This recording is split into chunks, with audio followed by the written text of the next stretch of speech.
O'rtoqlar, hammaga salom. Sizlar bilan Ida Taro. Shaxsiy ko'rtirmoqchi bo'lganlar shapka profili nomer bor. WhatsApp orqali aloqaga chiqsanglar bo'ladi. Energiya men uchun bitta like, podpiska sizlardan. Xo'p, demak, savol o'rtoqlar.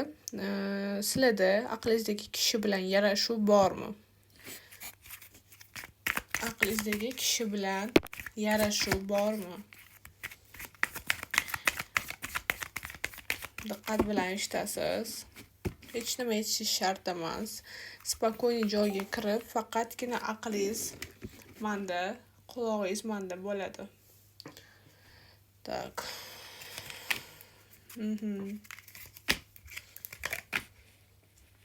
Bitta karta chiqdi. Da, o'rtoqlar, sizlar yarashasizlar. U keladi, sizlar yarashasizlar. Lekin bilasizmi, u qo'rqyapti. Nimadan qo'rqyapti? Keladi, yarash tushdi, lekin u nimadan qo'rqyapti? Qanaqadurchi hozir chuqurroq ko'ringlar. O'rtoqlar, bu общий расклад. Meni energiyamda ochilgan расклад, sizlarning niyatingizga ko'riladigan расклад. Misol uchun, menga tushmadi-ku, menda bunaqa-ku demanglar. Agar shunaqa desanglar ham o'zingiz shaxsiy ko'rdirishingiz kerak bu tushmasa.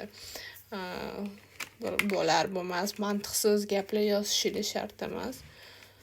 Bu общий расклад. Hammaga 100% tushadi degani emas. 80-85% tushadi lekin. Chunki men kartalarimga ishonaman, hech qachon uyaltirib qo'ymagan, podvazis qilib qo'ymaganman. Xo'p, kartaga keladigan bo'lsak, u nimadan qo'rqyapti? Uni xarakterichi bunaqa xarakter ekan. Juda ham og'ir xarakter ekan. Mas'uliyatni bo'yniga olmaydigan insonlarning turidan ekan. Misol uchun, bugun xo'p derkan, ertaga yana o'sha ishini qilar ekan.